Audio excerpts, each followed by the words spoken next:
as possible, or rapidly assessing a patient's condition through medical imaging, or providing database diagnosis when traditional testing methods might be unavailable.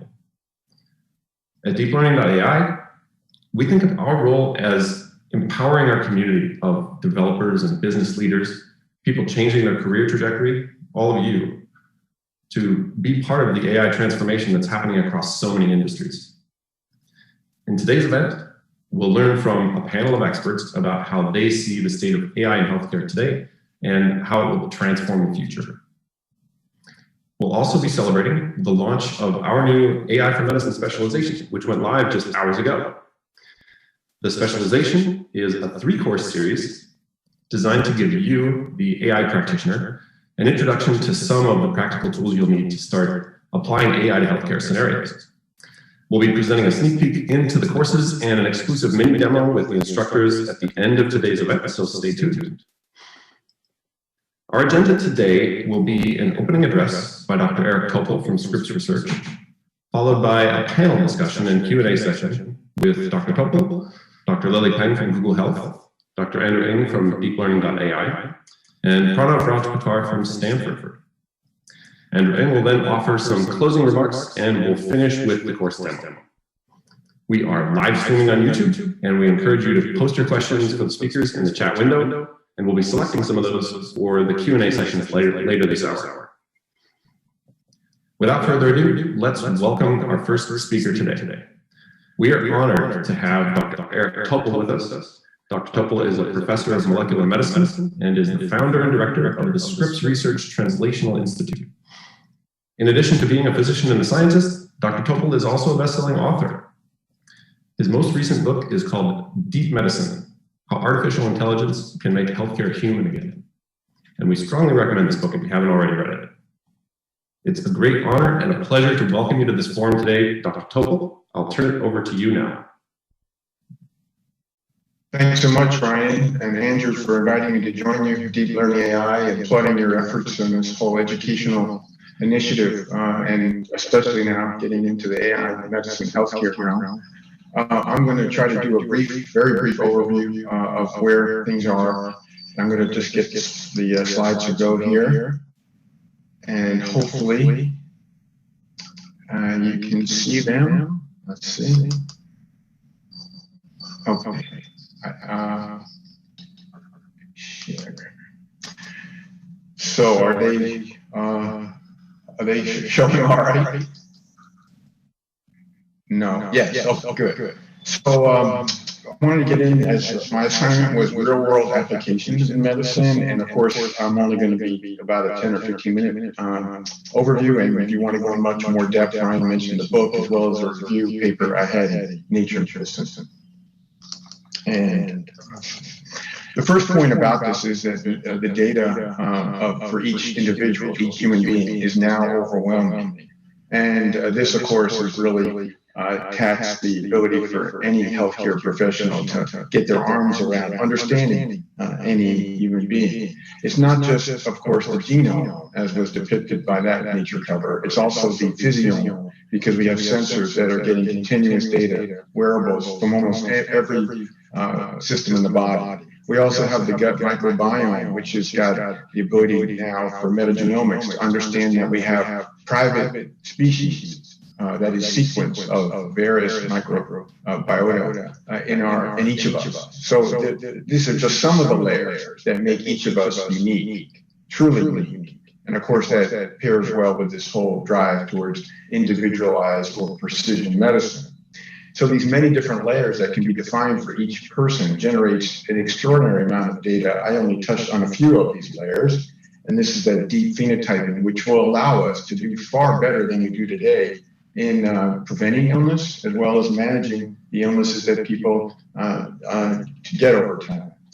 And just to point out that we are now exceeding the 27 zeros of the yottabyte, and there's still a contest to name what is the next unit. Hell of a Bytes has been nominated. I think that's probably a good one. But the point is that we're overwhelming data, and healthcare, medicine is a big part of the reason for that. I want to summarize a whole body of data about why we need a new route, that is the AI route, because we have a problem with outcomes. Part of that is because of the data flood. It's very costly, not just in the US, of course, but all over the world.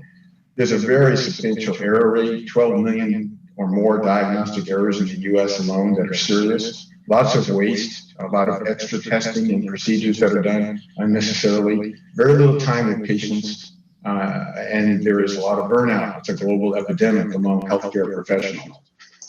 The quick answer about how AI is going to affect medicine is that there's no specialty that's spared from potential benefit.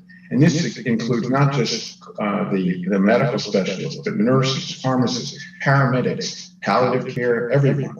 And it also is across the entire health span, from what we have today, which is a very crude selection of embryos that are used for in vitro fertilization, which is now being advanced through AI, to understanding why people die suddenly, unexplained, or predicting their course in the hospital. It's across the entire human health span.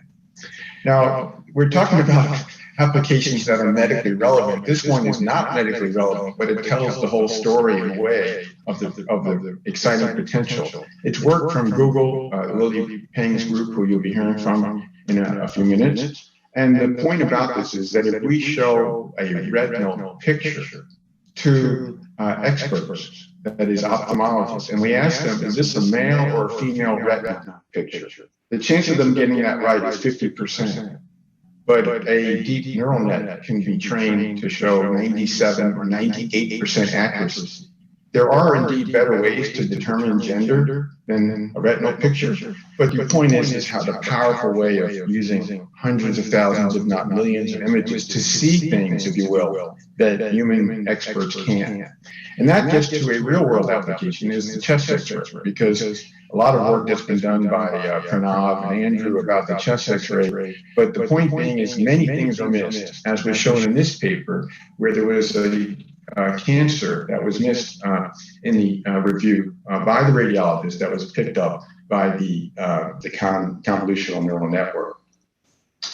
Mammography is another big example. Mammograms have lots of false negatives and false positives. This is the largest study to date from NYU, a massive study of over 1 million images with a very good accuracy rate. And this is something that we welcome because so many women who are having mammograms done frequently are given the wrong results. And this hopefully will make a big difference.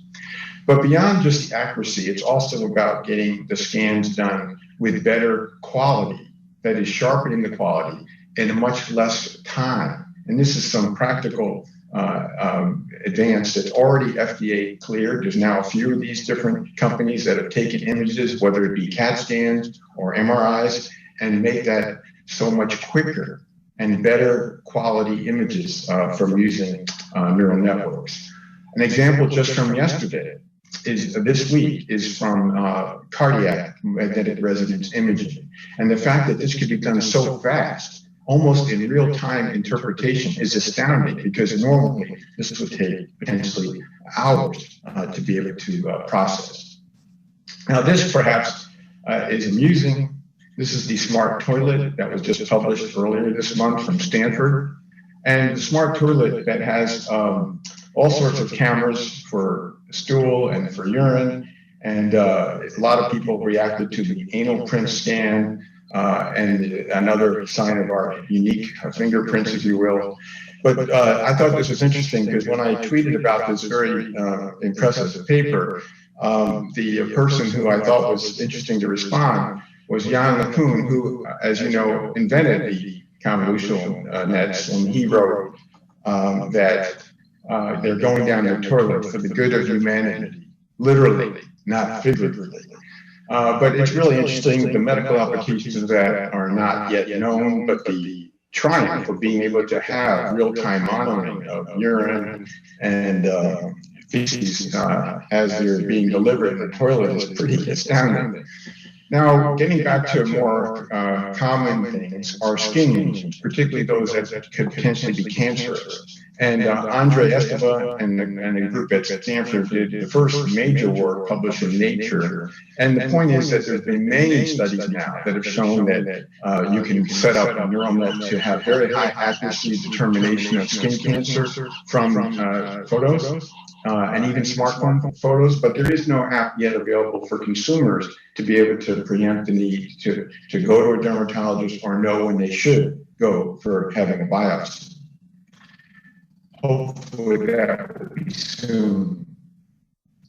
Pathologists have had the potential for great advances because not only can neural networks be trained to recognize cancer, which is often debatable among expert pathologists, but even to be able to determine the driver mutations and the chromosomal abnormalities from the path slide. So this is really exciting to be as a boost for pathologists in getting a high quality readings. Now, my favorite technology that I use in every patient I see as a cardiologist is the smartphone ultrasound. Smartphone echo. And when I bring this up is it delivers exquisite images. And so what you see here is the heart within seconds of seeing a patient putting the probe on the chest. This is the image that appears on my smartphone. And it's the heart, everything about the heart you can see, the chamber size, the thickness of the heart muscle, the valves, everything. And you can even track the blood flow, which is quite striking, right, on the smartphone for the patient and share it with the patient. Now, the reason this is so impressive is that now this can be done without any expertise. Recently, I had my 6-year-old grandson working on this. Anyone can do AI acquisition, and then you can get interpretation through an algorithm. So there are now many companies that are doing this where as soon as you put the probe on the chest and rotate it with guidance, AI guidance, you get an image that is automatically captures the video image, and you get the results here, the ejection fraction, the measurement of the strength of the heart's contraction. Now, why is this so important? Because AI then can be taken with the smartphone to image any part of the body except the brain anywhere in the world, and that's being done. In fact, in Africa, these are pictures of using a smartphone ultrasound to diagnose pneumonia and many other conditions. Now, this is especially striking because a lot of fine work that's been done in AI in medicine to date has been for colonoscopy, picking up the lesions that are missed, the polyps, the flat, sessile, diminutive polyps that are frequently missed by gastroenterologists that can be cancerous.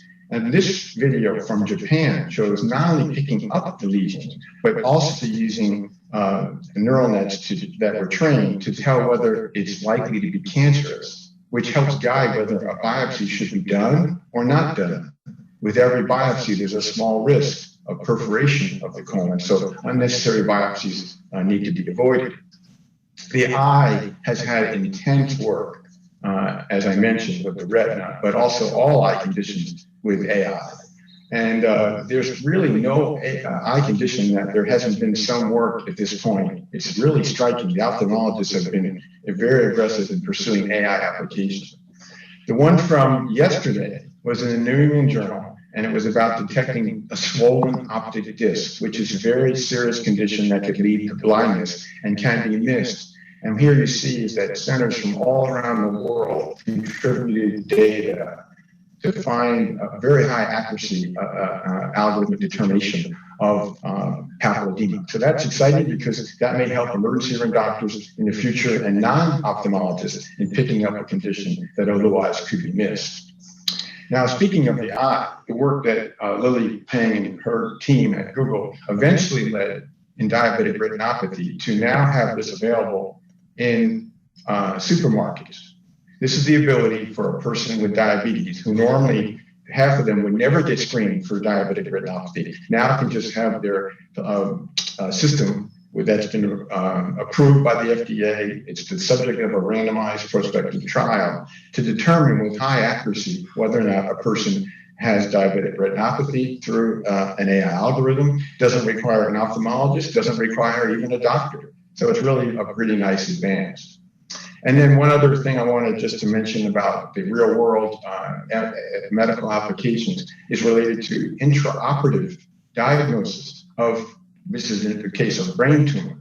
That is, being able to train. This is now multi-center, involving UCSF and many other centers in the U.S. But the fact that a diagnosis could be made in 2.5 minutes, rather than a frozen section having to be reviewed by a pathologist in 30 minutes with very high accuracy. Also, the ability to pick up kidney injury before it happens. This is work from DeepMind, published in Nature. I had the accompanying editorial, and while it's not a prospective study, it has considerable promise to prevent the need for dialysis, kidney transplants, and all sorts of other morbidity associated with not preventing kidney injury. I did want to mention the use of voice processing of the conversation of a visit to avoid the keyboard for the clinician, because this is a really important area, perhaps the most immediate transformative area, because keyboard data clerk function is very much a burden for all clinicians. And fortunately, so many different large tech companies and startups are working on this and making tremendous rapid progress. Now, I just want to close with the fact that there's very minimal 7 randomized trials that have been completed and reported. And as you see here, 5 of them are on colonoscopy. 6 out of the 7 were done in China. Only 1 has been done outside of China and was done in the Netherlands, a small study recently reported in JAMA for intraoperative blood pressure. So there's very positive data from the most rigorous type of clinical trials. The second most rigorous category are prospective trials, which we embrace. I mentioned one of them, which was the diabetic retinopathy that led to that ability to diagnose this in a supermarket or a drugstore. But there are a limited number even of those of prospective trials across, as you see, 6 different disciplines of medicine. So my colleagues and I reviewed this 81 studies of AI in medicine, only 10 randomized trials, of which many have not even yet been published. And a lot of bias was found, very few prospective studies, as I mentioned, and so we need a lot more work on this. AI still in medicine is relatively in an early state, as I'm sure Andrew will review subsequently. The last point is about the virtual medical assistant. We can do this, but it isn't possible, really, what the models, the algorithmic potential we have today. We need hybrid models. We need to go beyond deep neural nets to be able to bring all this data together in real time, giving feedback to the person, the individual, as well as to clinicians. So our last summary is the bottlenecks that we face. First is we don't have very many large, diverse, annotated data sets. We need more of those, unless we are able to make a faster transition to self-supervised learning. We don't have many prospective trials, as I've emphasized. We don't have enough deep collaborations between computer scientists and clinicians, and hopefully this is the sort of forum that will help foster that. We'd like to see a lot more implementation, and we also have to acknowledge that there has to be continuous surveillance, because these algorithms, these neural nets are subject to nefarious interference, adversarial attacks, as well as just the usual kind of glitches that can occur in software. So these are a lot of people that could be potentially harmed if we don't keep tight surveillance. There needs to be new and hybrid models for this multidimensional data.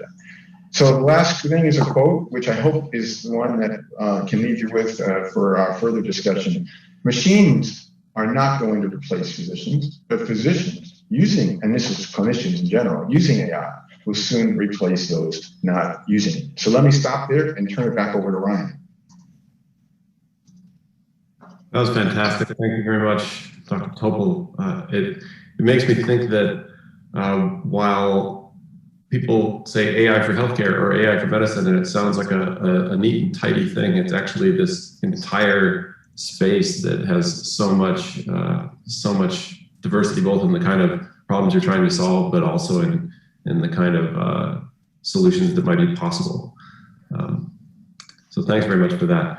At this point, we would like to continue the conversation by welcoming our other panelists for today. We have with us today Dr. Lily Peng, a physician scientist and product manager for Google Health. We have Pranav Rajprakash, who is a PhD candidate at Stanford University and one of the instructors, or rather the instructor, of the deep learning AI's new AI for Medicine Specialization, and Dr. Andrew Ng, who is the founder of Deep Learning.ai and co-founder of Coursera. So to get started, I'd like to just ask those who haven't spoken yet to give a little introduction to themselves, but in addition to a brief introduction, any reaction or perspective on what we've heard so far. So I'd like to start with you, Lily Peng. Hey everyone. So I'm Lily Peng. I'm a physician by training and product manager by day at Google. Thank you, Eric, for such a, it's actually, I've been working in this space for a little bit and seen all the amazing things kind of summed up in 20 minutes. I don't even know how he did it in 20 minutes, to be honest, because there are so many exciting things here. I did want to clarify one point, be a little sheepish about this, but our device actually does have approval in the EU, but not in the US. So the device that hasn't approved is by IDX, another company. But I think, you know, the general frame of thought, which is there was a robust study behind that product that was prospective in nature, and that, you know, AI is actually trying to make this transition from these really amazing research demonstrations to things that can actually impact patients right now. I think that is a really critical point, and that transition has been difficult for lots of these projects. And, you know, we're learning why as we kind of stumble along or feel our way along here. And I think, you know, both the medical community as well as the machine learning community has kind of a lot of really interesting work ahead. Thanks very much, Lily Peng. Pranav Rajprokar, could you give us a little introduction and perspective? Hey, hi. Great to be here. So my name is Pranav, and I am currently a fifth-year PhD student at Stanford, where I'm advised by Professor Ng. And my work in my PhD has been at the intersection of artificial intelligence and medicine, which is a very exciting area, as Eric's presentation aptly summarized. And I couldn't agree more with the challenges that we're facing from both a perspective of translating a lot of these algorithms from the lab setting, where we know they're doing really well, to the clinic, where they'll have an impact on patients. And on the other side, we also have fundamental machine learning challenges that need to be overcome to make that transition possible. And I think one of the most necessary changes that needs to happen to the field, which is already happening, is we need a lot more people to be working on it. All right, thanks very much for that perspective. Andrew Ng, could you give us an introduction and perspective? So just a couple quick thoughts. You know, I think the world is going through trying times, and I feel fortunate to be able to sit at my home where I am now, and where I see many of you are now, to listen to Eric and Lily and Pranav chat about healthcare. Couple quick thoughts. I'm actually a huge fan of Eric's book. If you haven't read it yet, you're hard to be endorsed to anyone interested in AI and medicine. A very humanistic approach to the problem, while having a realistic eye on what the technology can and cannot do. I don't you know, publicly endorse a lot of books, but this is one that I think is actually for a lot of people to read. And I think we live in exciting times. Those of us that work in tech are fortunate that even while we're sheltering at home, we can get online, listen to videos on YouTube, sit at home and write code. And this is a moment, even before the pandemic, I think many of us have felt that medicine needs more AI people to jump in and help, and maybe the pandemic has only punctuated that point. And I think working in medicine right now, a lot of the conversations I have in medicine remind me of the conversations in computer vision, you know, almost 10 years ago, or the conversations in speech recognition, even a little bit before started working in computer vision, where it feels like there's something there, a lot of papers that show a lot of promise. It's not as widely deployed yet as we wish, but it's really exciting, and the insiders, maybe people like some of us on this call, see enough of the progress to have conviction that it'll be huge. And maybe just leave you one thought, you know, to a lot of AI communities, a lot of things you could be working on. Right? Hopefully you work on things that are meaningful and move the world forward.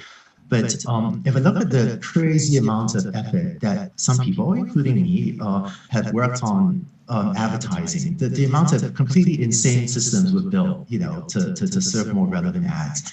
It's not the most inspiring work I've done, but just the crazy data center hardware, the crazy complicated neural networks and other architectures, the custom databases. When I look back at some of the work I participated in, I feel it's just insane the amount of effort we put in. And guess what? Healthcare is a much bigger piece of the world, much bigger human impact, also much bigger piece of the economy than online advertising. And I think we're just in the early days of using machine learning, deep learning AI to help an even bigger piece of the economy and of society undergo that transformation. So these are very exciting times. Thanks very much. Yeah, indeed, very exciting times.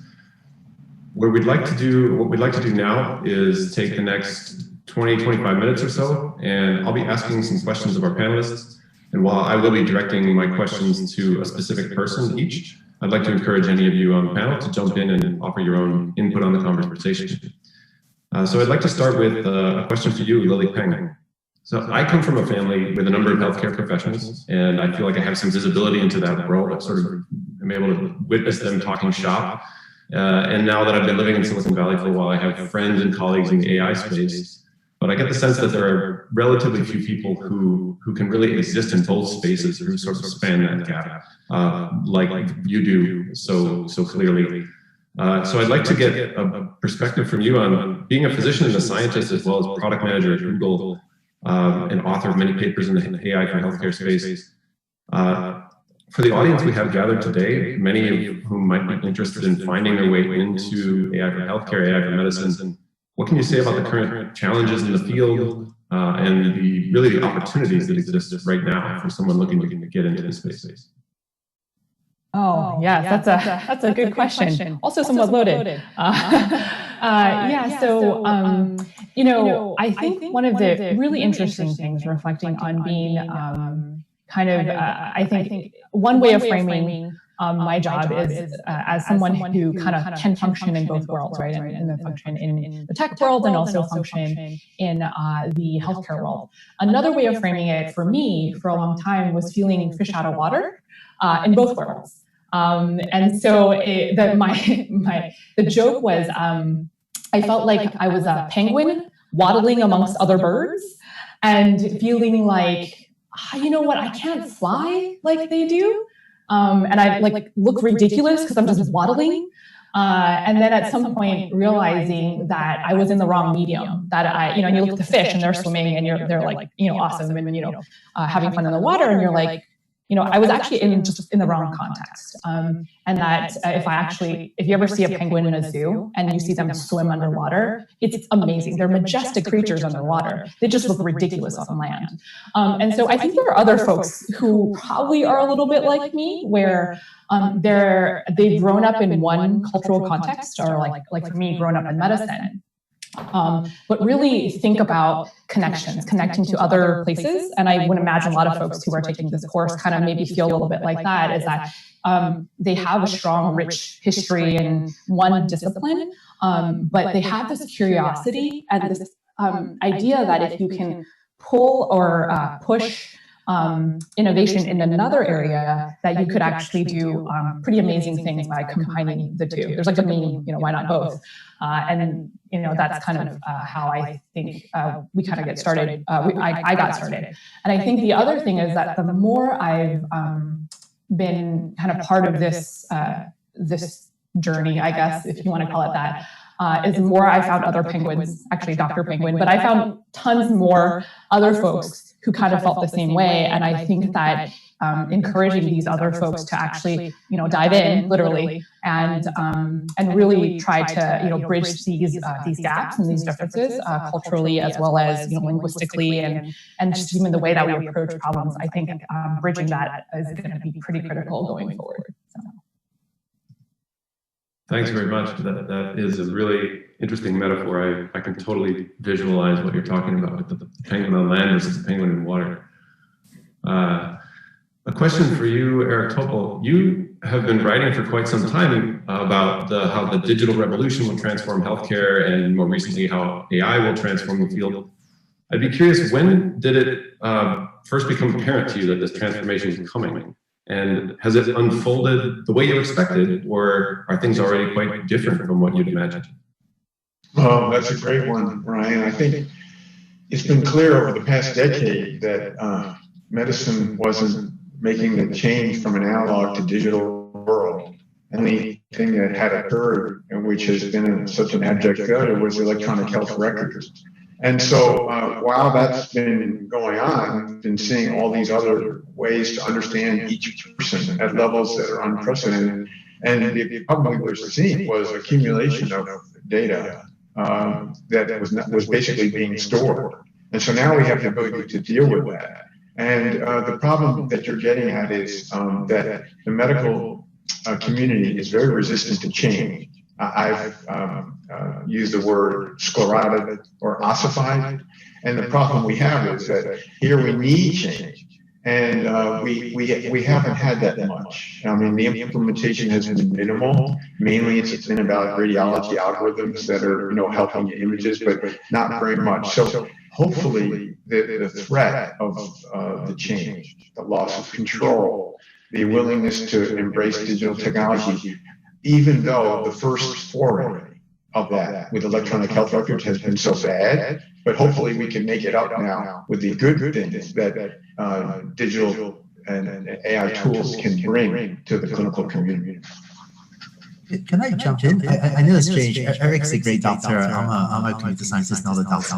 But I feel like I want to defend the medical community a little bit almost. I know doctors can be resistant or often are resistant to change. I think a lot of people are well-meaning, doing the best they can. And I sometimes see the gaps in our work as computer scientists in not stepping in to manage the change management process. And if you look at the great AI companies, like Google, Baidu, where I led teams, or even others, right? All the great AI companies.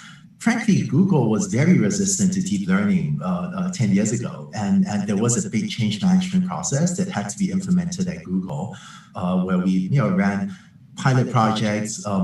When I was leading Google Brain, my first project was speech recognition. It wasn't web search advertising, and speech was a much smaller thing back then. And only by using deep learning to make speech recognition more accurate, then got to the maps, use computer vision to read the house numbers from the OCR to more accurately locate houses on Google Maps. And only after those first two successful projects, then we had enough internal momentum, enough allies for me to start a more serious conversation with the advertising team. So I feel like, people are resistant to change, but most people have forgotten, frankly, how hard it was, even within Google, to build up deep learning. And that's a pro and con. I think, change management is hard, but when you could do it, you can actually get huge organizations with a lot of momentum. And I feel like I, as a computer scientist, I want to try to make sure I do a better job with that change management process, even in the healthcare system. If I could just come back, because I enjoy the point that Andrew's making. But Andrew and Pranav are associated with one of the most progressive medical centers in the U.S. At Stanford, probably the best imaging AI center, bar none. And so they may not see what's going on in some of the other places. Now, I use the stethoscope as our marker. The stethoscope has been around for 206 years. It's a rubber tube, analog. And, no one can agree what anyone else is hearing, but it's used still today as the icon of medicine. Here we have a smartphone ultrasound, which hardly anyone uses. And the point is that the willingness to change, now sometimes it's tied to tradition, sometimes it's tied to reimbursement, loss of control, educational needs, but there has been a slowness that, because Ryan's point was, did I expect more to occur in this decade? And relatively little has changed. So I'm hoping your point, Andrew, about change management, I hope we can rev it up. Very fair points. Yeah. Fantastic.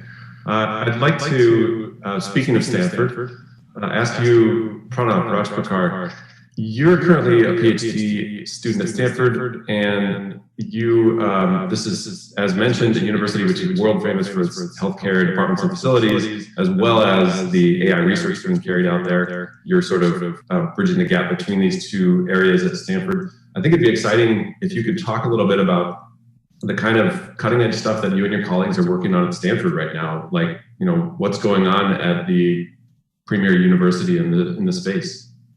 Sure. It's a really exciting time for research in the space, and we have a large group of both ML experts and clinicians that are hard at work solving a bunch of exciting research problems. And everyone's motivated by this goal of having these algorithms be used as part of clinical care. And that's driving a lot of research questions we're tackling right now. And to maybe share one particular example, one of the applications we've been working on is looking at the use of AI for interpretation of chest x-rays. And we think a lot about the challenges to bring this technology in the hands of doctors. And of course, part of the challenge is logistical in working with data that is siloed off in IT infrastructure, in regulation, in rigorous quality control. But part of it is also on answering very fundamental technical research questions about medical AI. For example, our group and other groups have demonstrated that chest X-ray algorithms can perform as well as human experts in control settings, but we're interested in how these algorithms are going to perform in new patient populations. And as a very concrete example of that, chest X-rays that are trained on American data sets are not typically trained to detect tuberculosis or TB, but that might be one of the top conditions that these models need to detect in countries like India, where the TB burden is high, and chest X-rays can be just a valuable tool for screening. And this is just one in a long list of examples of these challenges we're facing in translating this technology going forward. And I like to think of it as so much of medical AI technology is on training wheels, and we've got to just remove the training wheels one by one.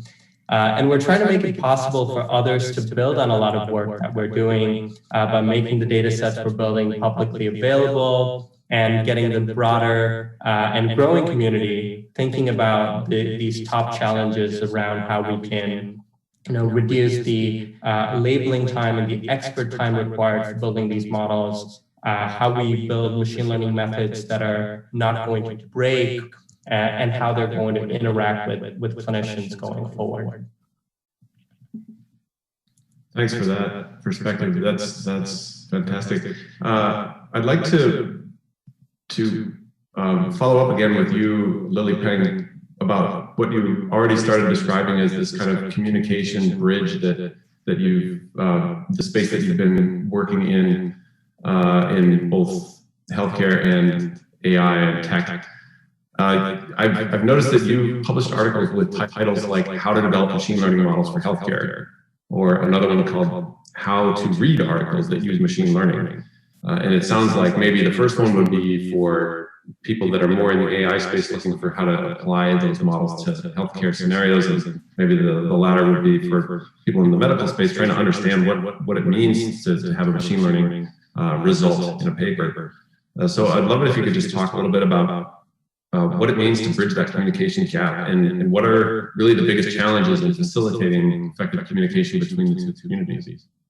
Yeah, absolutely. So kind of just riffing off of what Pranav said, the critical, there's a very critical piece of, translating AI into actually real inpatient impact, where clinicians and ML scientists have to actually work together and really work toward a common goal. And one of the things that, I've noticed is that, as I pointed out in the beginning, culturally, we're very different in computer science versus medicine. I mean, they're both sciences, so to speak, but the way that we handle things are very different. It's almost like two different cultures, like France and China, right? Because the way that we think about even scientific, let's say scientific disclosures, right? So let's say in computer science, we leverage preprints a lot, and then we do conferences, right? And that's just normal. And having this discussion on Twitter and in a kind of public forum is encouraged. And in medicine, we don't do that. We say we do peer review ahead of time. We kind of have the experts can talk about it before dissemination to the public. And in fact, dissemination to the public is actually before peer review is a huge no-no, right? And the way that we think about publishing has been so different on either side that it almost felt like I needed to write a guidebook in Chinese for people visiting France. And people, and something in French, a guidebook for people visiting China from France. And so I think of those things as sort of like tour guides of like, hey, you know, if you wanted to bridge into this culture, what do you need to think about roughly, and vice versa. And I think, you know, my team had also kind of saw this need. So really, I kind of helped here, but, you know, it was really written by a couple of scientists that have also seen this like big problem on my team. And so I think that bridging those things are actually pretty critical, but what's really important is the motivation for people to want to bridge that, right? So I think going into another space is hard. You will feel like fish out of water or penguin out of water or whatever. And so the willingness to learn that and the willingness to be wrong and engage people when you're like, you know what, I don't have the full context here for this problem. You know, like the context of the chest X-ray problem in the US is very different from the context of the chest X-ray problem in a different, like, you know, in India, for example. And being willing to engage and have dialogue about how do you improve your models or how do these models might improve the way that you give care, I think is that motivation is actually key. And so we publish these guides to help people who are motivated. You know, I think events like this, courses like this, actually really help with the motivation piece. Oh, that's very interesting. I'm thinking about how I relate to this because I have a brother who's a pathologist actually, and I've, you know, since I've gotten into the AI space, I've been asking him, so what are the data like that you're looking at? What? And he starts getting into jargon and stuff. I'm like, is it text? Is it numbers? You know, I'm just missing some basic communication there, but I'm trying to understand better what he's working on and how it relates to kind of things. Yeah, I mean, it's like a foreign language for most folks, right? And I'm sure if you explain what you're doing to him, he's like, CNN? You mean like the news station? You know? So yeah, there's a lot of things that get missed, even between brothers. Right. Well, I'd like to follow up with you and Randomized on something you started talking about previously, but why is it that someone should jump into AI for healthcare? This is something that you've done yourself as an AI technology leader. Why did you jump into healthcare, and why should someone else? Yeah, so why did I do it? Many years ago, I looked at applications of AI and tried to pick out what I thought would be meaningful sectors where we could make a lot of progress. And after listing a bunch of sectors, which includes climate change and a few other things, I decided to put a big effort into healthcare because with the digitalization of society, and Eric mentioned the rise of electronic health records in the United States. Because of the Affordable Care Act, a lot of your medical records are now more likely to be digital compared to 20 years ago when it was a piece of paper.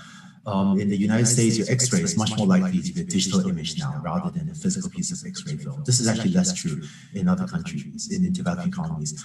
But the data is there, and we see so much data just sitting around in all of these systems, EHRs and other systems, and the insights are ready to be mined, ready to be derived, can help patients. The data is just sitting there, and there's no human or piece of software looking at it. So in terms of being AI ready, healthcare feels like it's there. And so just from a macro societal trend level, this seemed like a good sector. And I think if you look at what the AI community has done, I think we've transformed the software internet industry. All of the large consumer software internet companies are using machine learning and deep learning in decently sophisticated ways. There's still more work to be done, and still a lot of work to be done. But I think the biggest untapped opportunities for AI now actually lie outside the software internet sector. Although of course, large software internet sector companies are also moving into these other industries. I think for us to continue to lead the way, we have to figure out applications of AI outside, consumer software internet. So that was the societal trend level, and I think those arguments apply equally well today as well. And then at the more micro level, I think in hindsight, I was really fortunate to have met some great doctors that were curious about AI and that were patient enough to answer, my stupid questions about healthcare. At Stanford, I remember, we got together with some great collaborators, like Kurt Langwald, Matt Lundgren, and they were kind enough to answer our really stupid questions about X-rays, teach us how to do simple X-rays. Working with a colleague at iRhythm, Masahiro Pananini, and I read a couple books myself on how to read ECGs. So today, I can read ECGs really badly. You don't want me doing it, but I actually spend a bunch of time. Again, I could look at the screen and kind of tell what's going on. So having great partners to help me bridge medicine and AI, as Lily was alluding to, was really useful. And the first few conversations, we got together with Matt and Kurt in a coffee shop. We sat down over coffee. We introduced ourselves and said, "What do you do?" "Oh, well, we have this crazy new technology called deep learning." "And what do you do?" "Oh, we look at X-rays." And it was those nascent collaborations that allowed us to learn about medicine. And over time, a lot of my collaborators, recently, one of my collaborators, Jeannie Shen, a pathologist, she is running around teaching other people about AI. And I thought it was great. I'm really proud that one of my doctor collaborators, a great pathologist at Stanford, she's now teaching other pathologists about AI.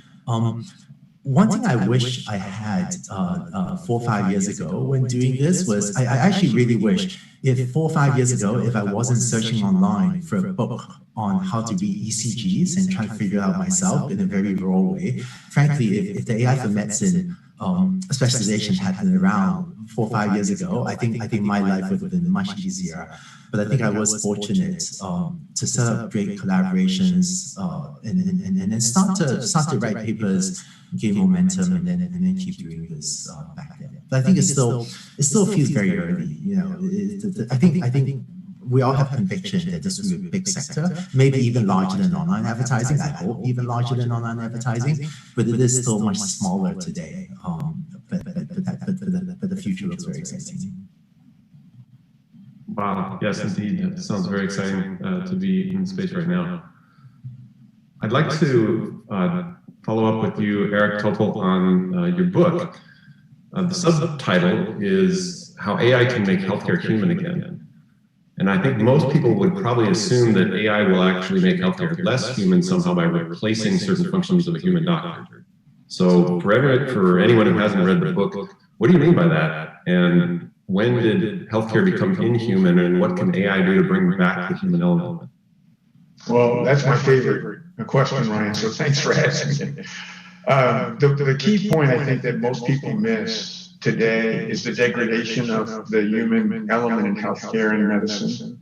The point being is that in a few decades that we've gone since the 80s, we've seen less and less time between a doctor and patient, less of the laying of hands and human touch because of time constraints and the shift towards being a data clerk and being squeezed to see more patients, and very much leading to this global epidemic of burnout and depression and even suicide among doctors and nurses.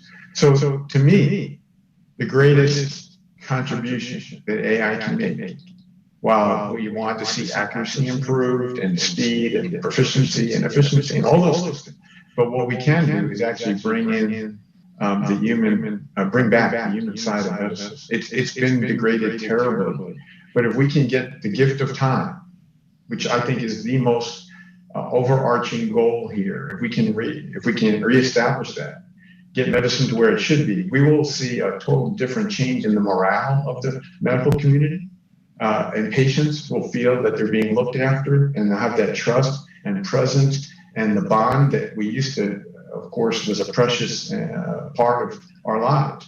So that, I think, is something we shouldn't lose touch with. And that, I think, it gets back to Andrew's point about the humanistic side of AI. this is a far-reaching potential, and it's extraordinary. And if we don't miss that, and that's why I encourage anyone in the field of AI to divert their attention to medicine and healthcare. It needs a rescue mission, and these other areas like finance and online advertising and social media, all those things are trivial compared to what is at stake here. So I hope that we need the talent, we need the human expertise to bring this to life.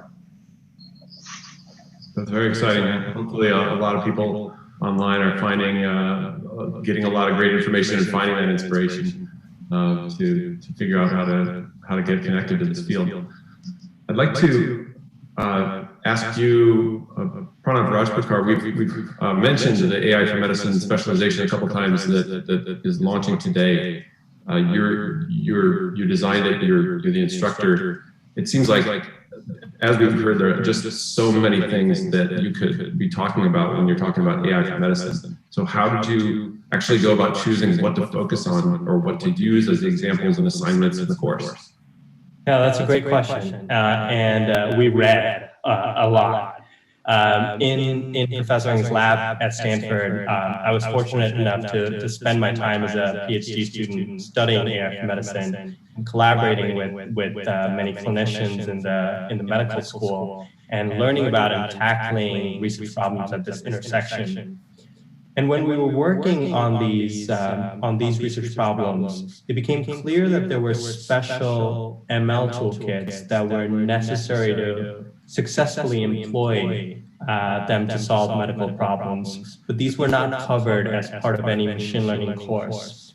And I had the opportunity to mentor students at Stanford in research coming out of many of these ML courses, and through that experience got to see the skill set which students would pick up or need to pick up over the period of time as we work through these challenges of medical tasks and data.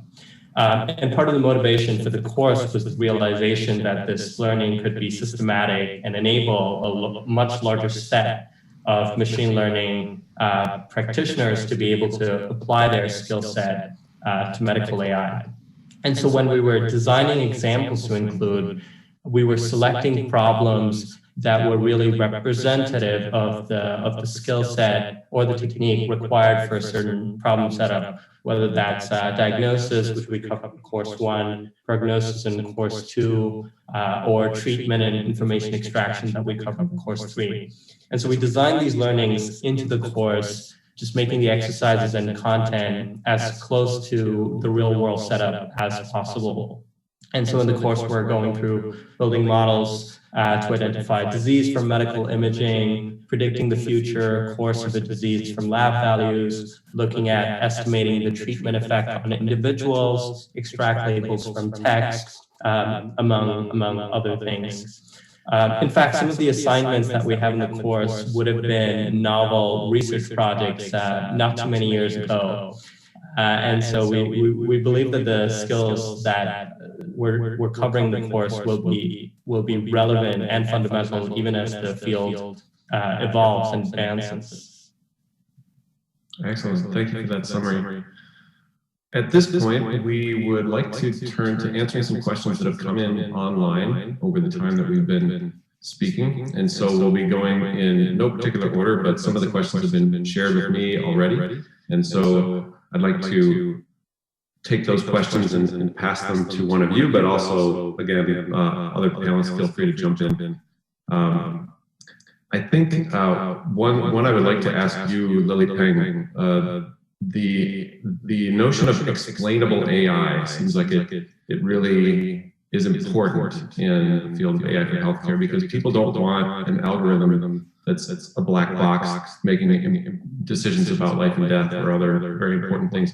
So there's a question that came in about how can explainable AI be helpful in this area? Yeah, well, explainable AI is really critical to this concept of doctors working with AI, right? If you can't sort of, it's like any team. Teams that do not communicate, two people who are trying to work together but do not communicate thinking with each other, it means worse results for a patient, et cetera, right? So if you have two physicians and they're tag teaming on a patient, you want them to be able to explain how they arrived at the conclusion to each other. And so it's not that different, I think, in this case, that, I think the system, the AI system, isn't off the hook. It should be a good partner and should be explaining. There are a few ways of doing this. One is to explicitly talk about, how, in a paper, how something was trained, what was the training data, and that's by understanding how a algorithm was trained. That context for that algorithm is really important. But that being said, also being able to say, hey, here are the relevant pieces of information that was used to arrive at this conclusion will help you kind of look at that chain of saying, okay, this was an artifact, and so therefore it shouldn't have been used. And so, yeah, this is, I think, critical in many ways. And even lab tests, like if you think about lab tests that we, like let's say a pregnancy test, right? There's actually a lot of literature behind how these lab tests, I know for some folks may feel like a black box, but there is there's rationale behind how things work and why they work well. And that's actually freely available to people if they want to know. And so like any good test, I think that explanation portion is pretty critical.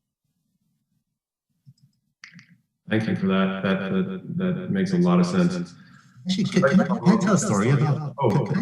Quick story about I agree with everything Lily said. I'm very surprised at the needs of explainable AI. So, quick example. I was working with colleagues Anand Vati and Nigam Shah on reading EHRs for palliative care recommendations. So, look at the health record, see if a patient is at high risk of mortality, and if so, recommend them for consideration for palliative care. So build a learning algorithm, and initially the doctor said, what is this? How can you tell me this patient is high chance of mortality? I don't trust this algorithm. I need an explanation. So Anand generated an explanation, based on feature analysis, an algorithm like Line, for those who don't know that. Based on these features, this is why we think these patients should be important, should be considered. So the doctors look at that, they go, oh, that's interesting. Okay. And then, as far as I can tell, they never looked at or cared again about any explanations, and we just stopped bothering to print it out.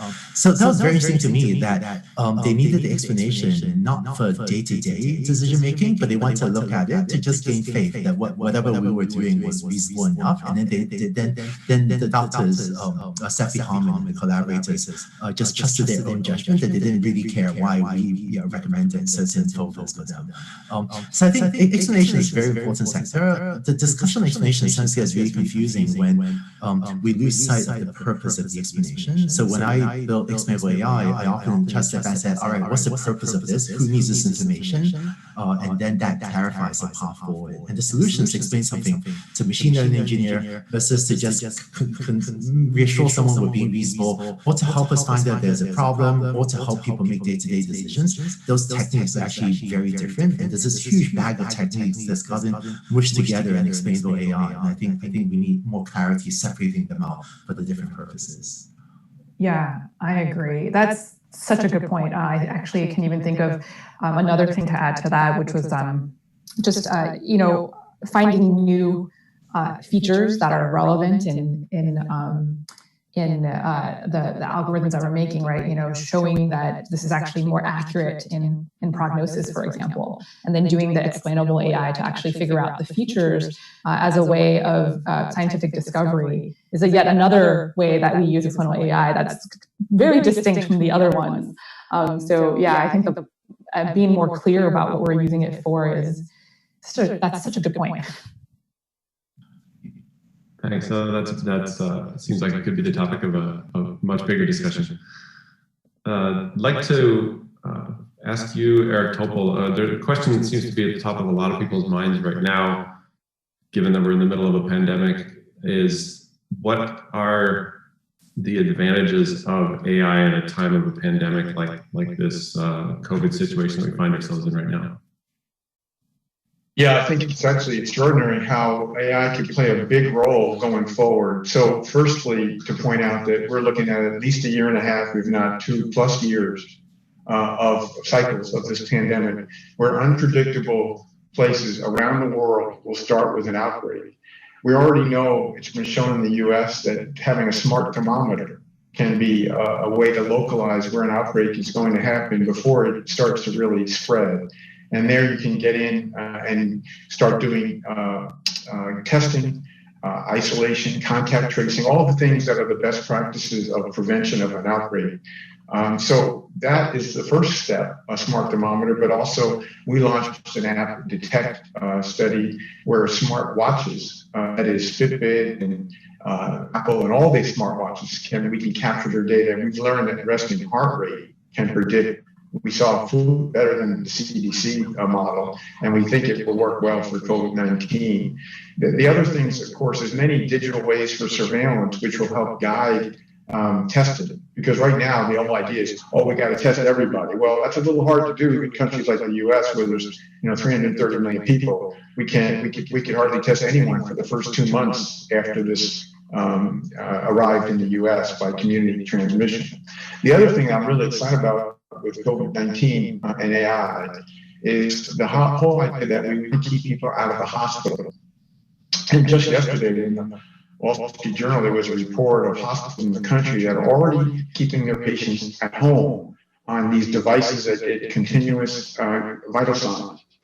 And that sounds really good, but the problem is they don't really have algorithms yet to prove that it's safe. And we need to show that, because we know that certain people with this virus can have sudden collapse. And we don't really have it validated yet that you can use this as a way to keep people out of the hospital. We need to do that, keep people out of the hospital. People don't want to go in the hospital, but we also want to make sure it's safe. So these are the things that I think are extraordinary opportunities for us for the AI community to really help, detection as well as management of patients.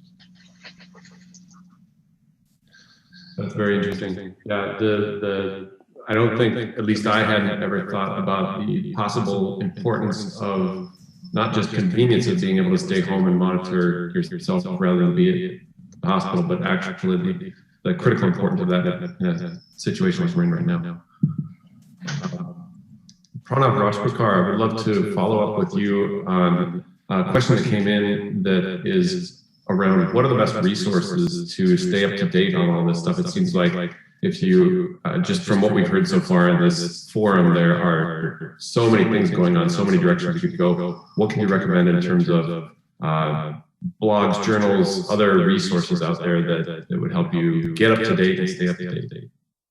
Well, I think there are a lot of resources, and our panelists are excellent pioneers of a lot of this. So I think on the machine learning side, one great way to get started is doing the deep learning specialization and get acquainted with a lot of these methods that will really serve as the fundamentals for doing something in the intersection of AI and medicine. On the side of what's going on in the cutting edge, for me, the way I started keeping up with it successfully after realizing there were many unsuccessful attempts to do so was follow Eric's Twitter. And that's been a source not just for me, but for everyone in my lab, of just keeping up to date with research and being able to parse through what's important and what's not. So that's been really important. And just about a year ago, I reached out to Eric and I asked whether he'd be open to making a platform where we would summarize a lot of the AI and healthcare work that's going on. And so we came up with the Dr. Penguin newsletter, which we used to send out a weekly newsletter on Monday morning, highlighting some of the papers that we found that came out that week, and just informing the community of what's going on. And I think that's important because on this note of getting people from different backgrounds working together, one way I think it's really useful to get people talking the same language is getting some exposure to what that language is. And I think having a newsletter or many newsletters which one subscribes to just makes it easier to have someone understand at least what they don't know, and at least build some of the toolkit to be able to communicate and ask interesting questions. That's great. So Eric's Twitter and Dr. Penguin newsletter. And just to be clear, despite Lily Peng's references to penguins and the Dr. Peng, there's no connection between Dr. Penguin and... It was just pointed to me, and I just realized earlier today that there's a connection. I think it's a fascinating one, and I'm sure it can't just be a coincidence.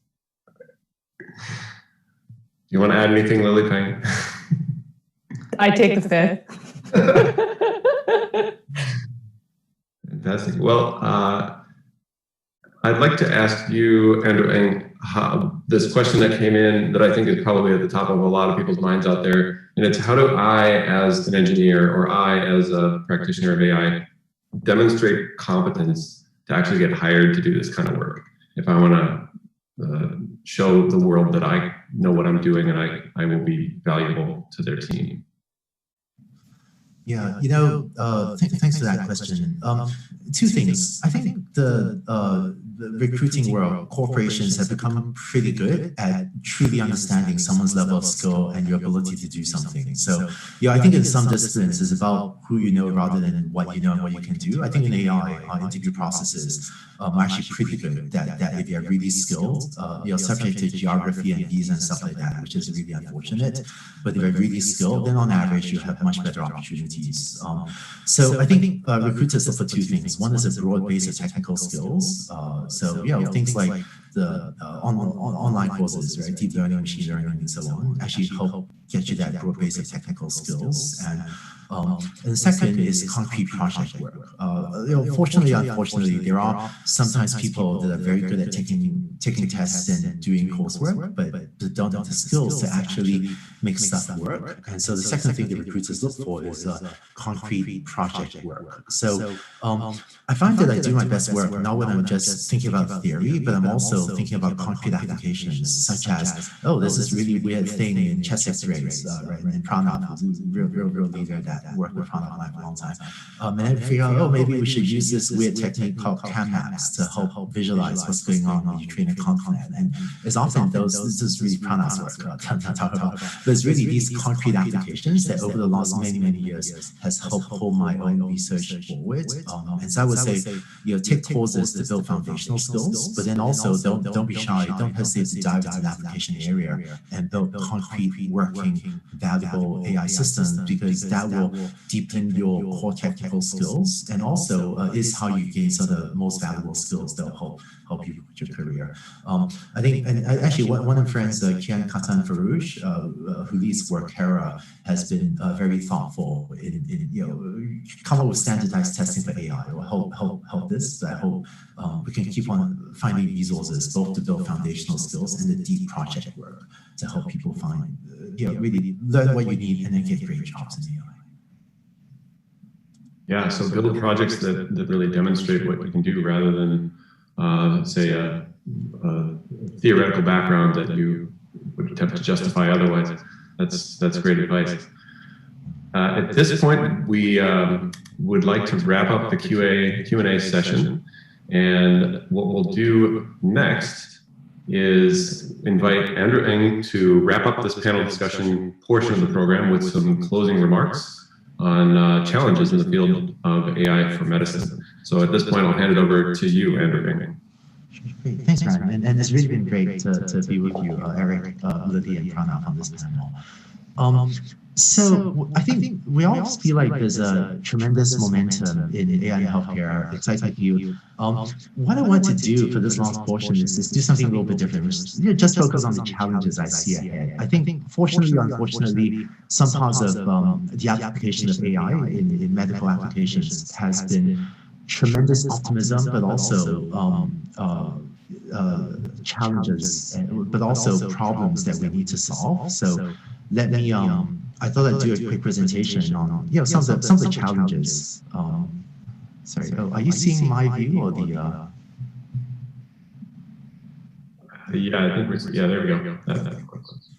So we've all seen people write papers like this. The 2 billion chest X-ray procedures in the world, and several years ago, working with Pranav and some of the great collaborators, Matt, Kurt, Bhavik, others, published papers that say things like these, like deep learning achieves radiology performance on 11 pathologies, but not on 3 other pathologies. So the newspaper headline is often deep learning achieves expert level or doctor radiologist level ability to diagnose from chest X-ray. So a lot of groups have been publishing papers like this, and this is great. A lot of teams around the world are doing really nice work generating research results on these. But with all of this research progress, the question is, why aren't these systems widely deployed in hospitals yet? If there's so many newspapers headlines showing that people like us are surpassing radiologist performance, and these are often peer review, and then Eric just talked about some limitations in his presentation, but there are many good studies claiming results like these. So why aren't they widely deployed? I think these are some of the practical bottlenecks to more widespread applications of machine learning in medical applications. And I see this very clearly in medicine, also in other sectors. But I think small data, robustness and generalization, and change management. And I want to highlight these as problems that I hope all of us in the AI community, working with our partners in medicine, can work on together. So small data. This is the table from that chest X-ray the paper, where on the left column are different pathologies, and this is radiologist performance, the algorithm performance with the error bars, with confidence intervals, and which algorithm or radiologist, which one does better. And if you dive into details, you find that for a condition like effusion, where we have over 10,000 images, over 10,000 training examples, we do very well. There's no statistical difference between the performance of the algorithm versus the performance of radiologists. But for a condition like hernia, where we have only 100 examples, we are actually not competitive with radiologists. So it turns out that deep learning, machine learning works great when the data distribution looks like this. If you have 1,000 images per class, like an ImageNet, then today there are easily hundreds, maybe thousands of teams around the world that can get very good performance. But in the real world, data distributions look like they're right, and our algorithms today don't work nearly as well. And I think if you look at average error, it turns out that you can ignore a rare condition like hernia and get away with it, right? Because the number of cases of hernia is very small. You can just completely ignore it, and your overall accuracy looks okay. But from a medical application perspective, it's pretty not okay to completely ignore hernia. And Pranav also mentioned the tuberculosis example just now, where maybe it's not okay to ignore the rare condition in your data set because you may need to apply to a data set where it's not so rare. So I think in the technical community, there are exciting solutions, everything from transfer learning to few shot machine learning, self-supervised learning, data augmentation.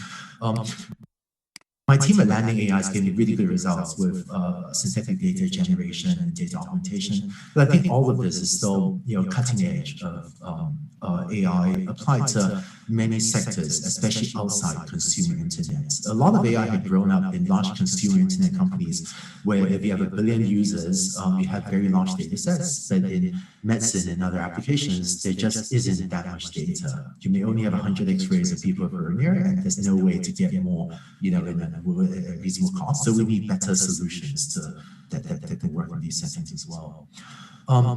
So today, given an image and medical history, a radiologist can diagnose any of a large number of conditions. But today's learning algorithms can reliably diagnose maybe the top 10 or a small handful. So if you have 10,000 labeled images of pneumonia, we can detect, right? Learning algorithms can do a good job there.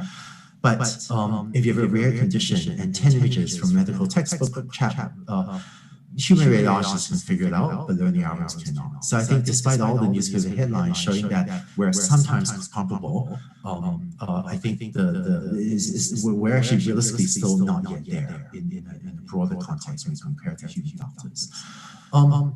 A second place where we fall short is robustness and generalization. So if you go to a high-end medical center, collect data from a good medical center with well-trained technicians, and you train and test on data from the same hospital, then you may actually get results where you can show you can get comparable or superior performance to human radiologists. But and these are peer-reviewed papers that various of us on this panel have published, and these results I will stand behind. But it turns out that if you take that neural network that we just trained and just publish a paper on, and walk that neural network down the street from the high-end research medical center to maybe an older hospital down the street, where the technicians are a little bit less trained, and maybe the X-ray machine is a little bit older, image is a little bit blurrier, or maybe the technician orients patients at a bit of an angle for some reason, right? And these rotations on the right are dramatized; they don't actually rotate this much. But with these little changes to the data, to the test set data, the model often does not generalize well. So a technical term for this is robustness. And I think whereas any human radiologist can walk down the street to that older medical center and do just fine, our learning algorithms don't generalize nearly as well as human radiologists do when the test set is a little bit different than the training set. So I've been in a lot of conversations where the conversation goes like this. The machine learning person will say, hey, look, we did really well on the test set. And then the application owner, maybe the doctor, says, but look, your algorithm doesn't work. Look at these results on my X-ray machine. These results are not acceptable. And the machine learning person says, but look, I did really great on the test set. And the conversation ends there. And I think we as a community have to go beyond, can we do well on a test set and publish a paper? We have to go beyond that to solving the actual problem and delivering the performance that doctors and patients need for us to have this work have an impact. So I think there are technical solutions to these. Many groups are working on. Lily has been working on this as well at Google. Prana's working on this. Eric, a real thought leader in this. And I think there are other solutions like start to human augmentation to therefore collect more data and let the AI system gradually get better. But this is a problem that I think all of us are still working on getting better at. And then third, I briefly mentioned change management. As someone that's worked in AI applied to a few different sectors, even today I find that I sometimes underestimate and don't plan enough for change management. Take AI for radiology. If it can automate or assist radiologists with the diagnosis task, this actually changes a lot of people's jobs. Maybe radiologists' jobs will change, the attending physician, they get this report from AI. What are they supposed to do?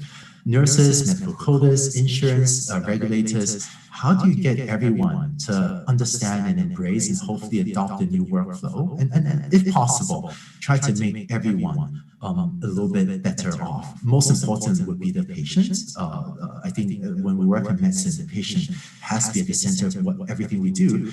And when Eric mentioned, sometimes doctors are resistant to change, I think it's challenging to identify all the people whose jobs are affected, reach out to them, understand what their needs, and have conversations with them so that the system can move forward. And I think working with regulators as well to generate the data sets to show efficacy or at least lack of harm. I think all of these are very complicated problems that even today, despite having done this in a few sectors, I find that I still sometimes underplan for the complexity of change management. I'm still trying to get better at that myself. But I hope that if a community can become better through technical and non-technical solutions at these things and working with small data and working on robustness and generalization and change management, I think we can then help AI for Medicine get many more systems to practical deployments. One thing a lot of people don't appreciate is that when you look at the machine learning system, only a small fraction of the work is the machine learning code. We often train supervised learning algorithm, show you get great performance, and we celebrate. And we should celebrate that because it's actually really hard to train a deep net that does well. And then we need to keep learning, keep getting better at that. But if that's the machine learning model, that little square is a machine learning model, the system needed to actually deploy these things is much bigger and has a lot of other software.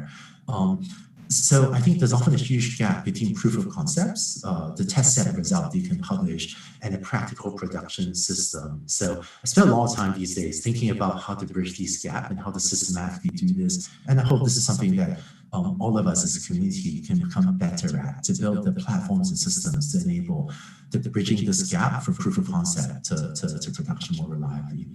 Let's just wrap up a couple of personal thoughts. So, you know, my father's a doctor, and one of the reasons I work in AI is because something like 20 years ago, my father was working on the application of what were very, you know, frankly, pretty basic learning algorithms at the time to medical diagnosis. Sorry, more than 20 years ago. We're closer to published this paper in 1989, so close to 30 years ago, over 30 years ago. So I took this picture in Singapore over Christmas a few years ago when my father showed me these proceedings. And I want to show one quote from this paper that my father wrote in 1989. We said that the very basic learning algorithm, basically fit the Gaussians, Gauss's learning algorithms of the day. But my father wrote, 30 years ago, computers not meant to replace a physician, but it's more correct interpretation of lab data that could help sharpen the physician's clinical judgment. Therefore, meant to aid the physicians in the diagnostic process. And I find it really interesting that something like 30 years later, we're still having these debates about how much AI systems should replace or augment physicians. But I think we have made a lot of progress in these last 30 years. And maybe a personal story. I took this picture with this set of paper proceedings in Singapore a couple of years ago with my father. This was in my father's clinical medical practice in his office. And last year, this set of paper proceedings showed up in the physical mail. So he mailed it to me here in California, in the United States. And that's when I knew something was up with my father. It turned out he had pneumonia, and he was actually fearing for his life at the time, which is why he wanted to mail me these paper proceedings of his paper so that I could have it, in case something happened to him. He's fine. He's recovered from his bout of pneumonia.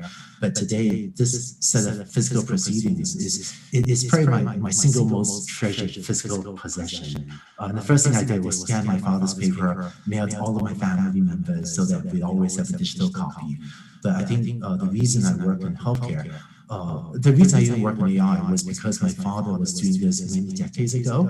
And so as a teenager, he started to talk to me about AI. I was experimenting with neural networks and expert systems, and then was fortunate to get into AI when I was young. But I think to this day, I felt a debt of gratitude to the healthcare community for helping me get into AI in the first place. And so I feel privileged to be able to play a small role in contributing back, to use our skills in AI to help move medicine forward. And I hope many of you will do the same as well, because I think this is one of the places where we could help a lot of people. So with that, I hope that we need to work on projects to move the world forward, and I hope that medicine will be one of the places where the AI community helps move the world forward. And so with that, I think the next agenda item was we want to invite Bora, who's the wonderful head TA working with Pranav on the AI for Medicine Specialization, to come online and do a demo for part of the specialization.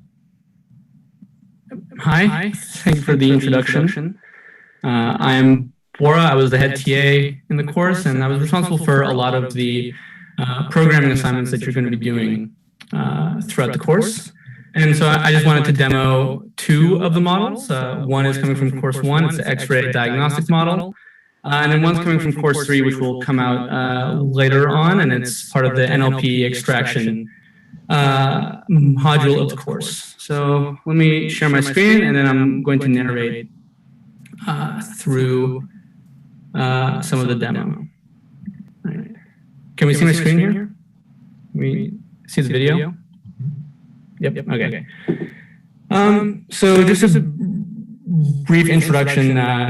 We're going to be demoing the Chexpert X-ray diagnostic model. This was came out of Pranav's research actually, and has been iterated on a bunch of times. And the machine learning group at Stanford recently came out with this UI for conveniently classifying X-rays online. And so we'll just walk through some of the cases illustrating strengths and weaknesses of the model, as well as some of the interpretation tools that we added to it, and that you'll also be implementing in the course. So as a warm-up here, we have this example X-ray. This is pretty similar to what the model would have seen in its training and test set. This is a pretty clear case of what's called pleural effusion, which is when fluid gets into the pleura, which is sort of casing around the lung. We can see the sort of cloudy areas, especially on the right side. So we're going to upload this up to a model and see if it agrees with that. And then we'll see the end diagnosis afterwards. Now it's running.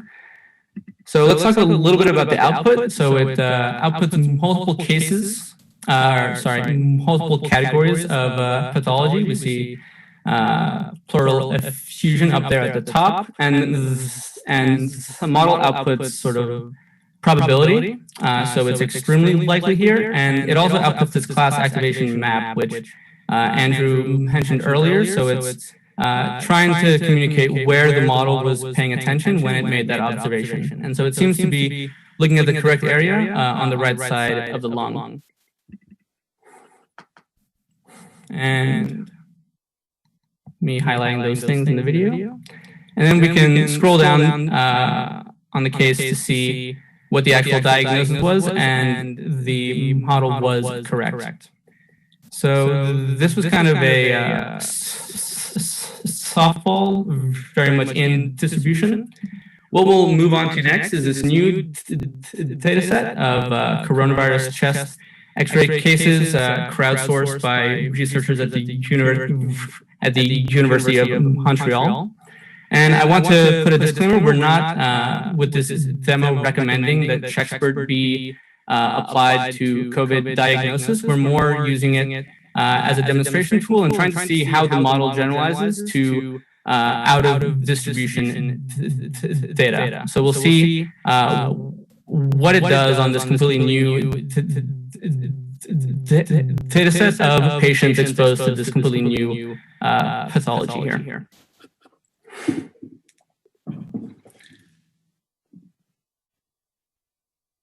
So I loaded up some of the cases, and the cases, it's actually pretty cool. They come with clinical notes as well, and so we can see some of what the doctor highlighted in the X-ray. Here we see bilateral parenchymal thickening. So parenchymal just means in the organ tissue. Thickening is thickening of the tissue, which can make it hard to breathe sometimes. And then the bilateral here means that it's in both halves of the lung. So we'll test the model out. Also here, because the labels are only COVID positive or negative, we'll be paying attention to the abnormal category as opposed to the other labels. And here we say it's very likely, and it also highlights correctly the both halves of the lung as well. And we can check out the diagnosis, and this patient was positive for COVID-19. The next case, we see that the lungs and pleural spaces are clear, so there's not as much going on. We'll see how the model handles this.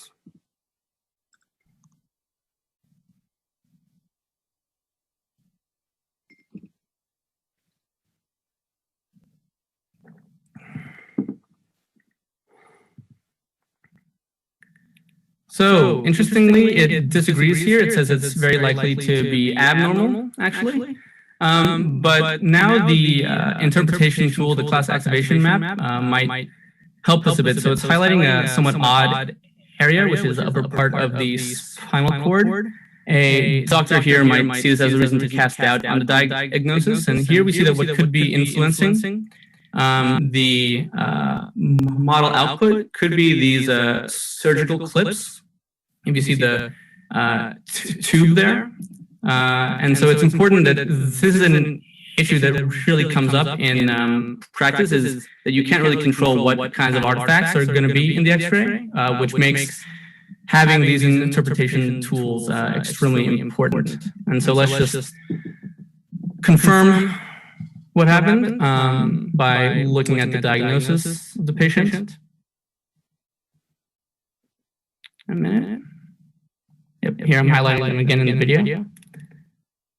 And yeah, the model was incorrect here. So it was biased by these artifacts, we think. And now we'll move on to the last X-ray case. Here, the description, it has a couple of terms here, but we see again the parenchymal thickening, and it highlights the middle upper right area of the lung. And we'll just see the model output again here. See if it agrees with the clinical notes.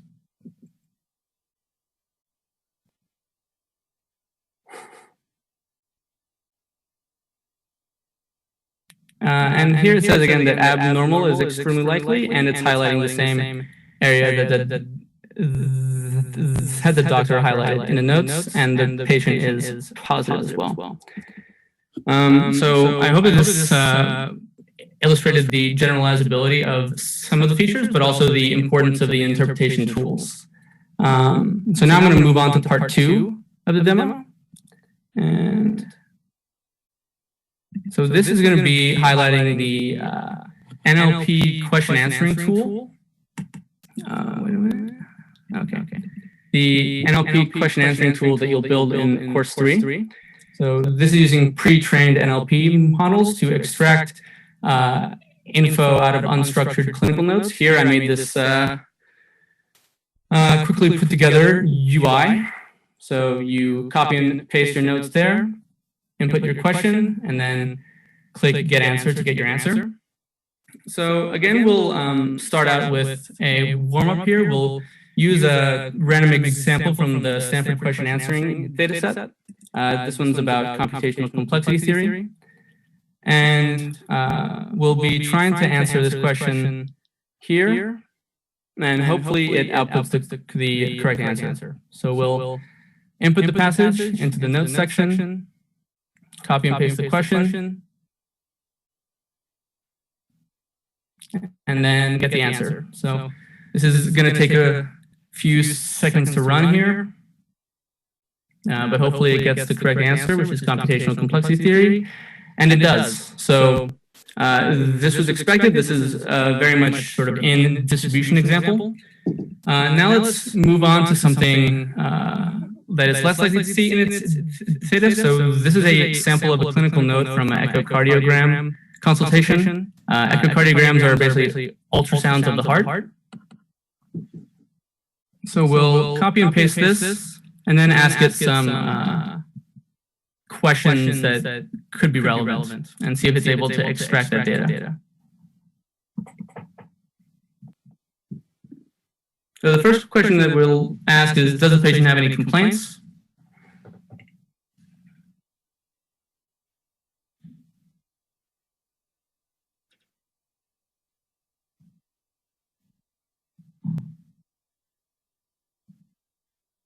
And we see that the patient complains of shortness of breath, and there's passage right there. This might seem unimpressive because complaint is sort of used in the question and in the passage, so you could just do string matching there. So we'll try a little bit of a harder example here. What is the reason for the patient's visit? So visit is not used anywhere in the passage, so it'll be interesting to see if it can extract this information.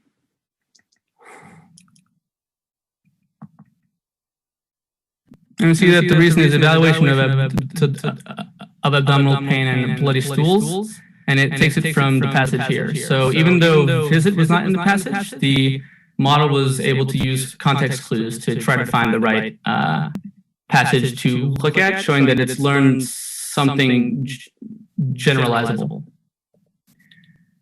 The next question, what does her echocardiogram show?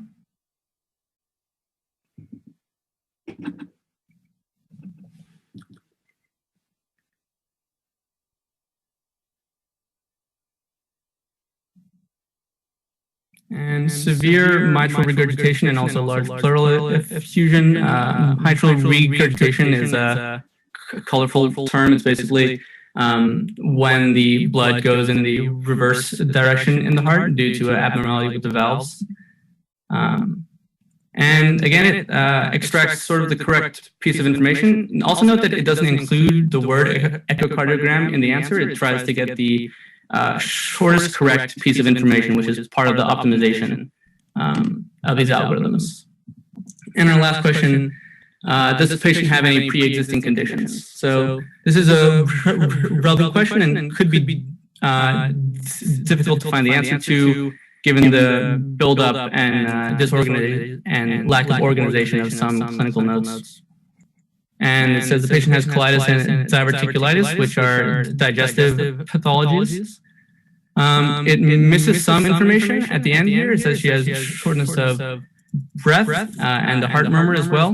So this highlights also some of the limitations of these models, that because the relevant info was sort of spaced out in the passage, it's hard for the model to get all of it.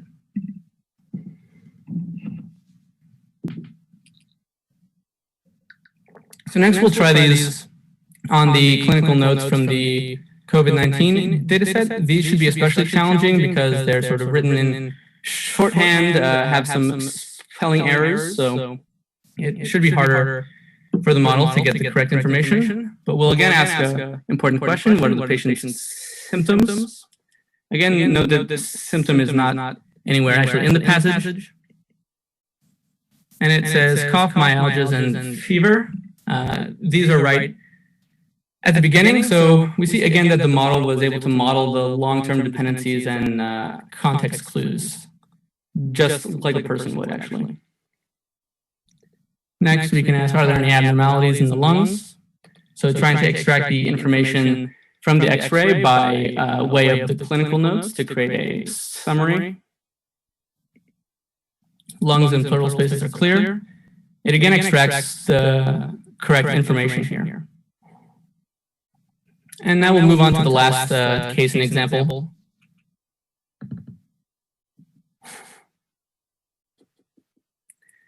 So we'll ask this the same question, but a different way. Are there any abnormalities in the X-ray? X-ray is sort of not a common term that the model will have seen in the data set.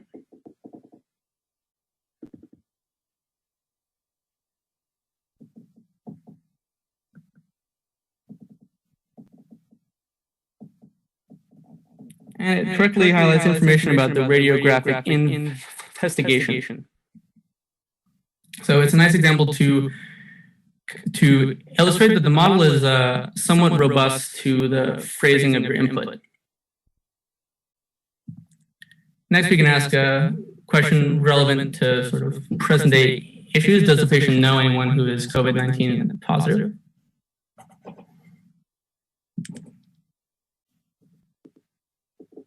And we see that they deny contact with COVID-19 positive patients and people from risky areas. Again, this could just be due to string matching as well, so let's ask a slightly different question. Does the patient know anyone who's sick?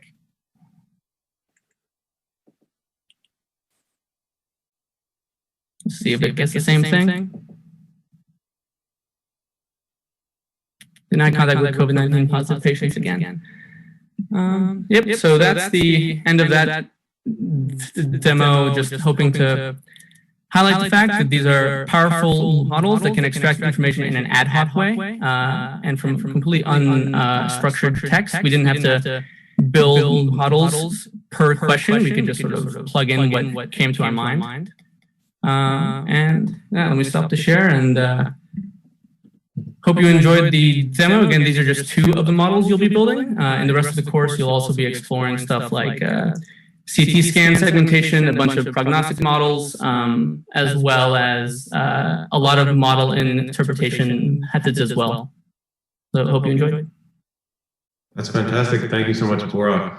I just want to point out that Bora is a researcher at Stanford and has put just a ton of work into building these phenomenal assignments and supporting the materials around all this so that you as a learner in this set of courses are working on stuff that's current, that's relevant, that's actually really quite powerful and applicable in real world scenarios. So thanks so much, Bora. Right now, we are coming to the end of our session. We have some just quick, frequently asked questions. Do you need any medical background to take these courses? No, you don't. Just be comfortable in Python and deep learning, particularly convolutional neural nets. The specialization courses 1 and 2 are available now, and course 3 will be coming out by the end of May. And you'll build amazing models for everything from diagnostic work on x-rays and brain images to prognostic estimates on patient survival rates, and then as Bora demonstrated in course 3, these text extraction or label extraction models. And so with that, you can find more information on our website, deeplearning.ai. And I want to just thank all of the speakers one more time. That was a fantastic panel. Really appreciate you taking the time to answer questions. And we'll be sending out a follow-up email to all the attendees today. Please keep an eye out for it and spend a few minutes to let us know your feedback. As a gesture of our appreciation, we'll send a 50% off discount code for any of our courses to the first 200 people who complete the survey. So thanks again to the speakers and to everyone else for joining today. Keep learning, stay safe, and we'll see you next time.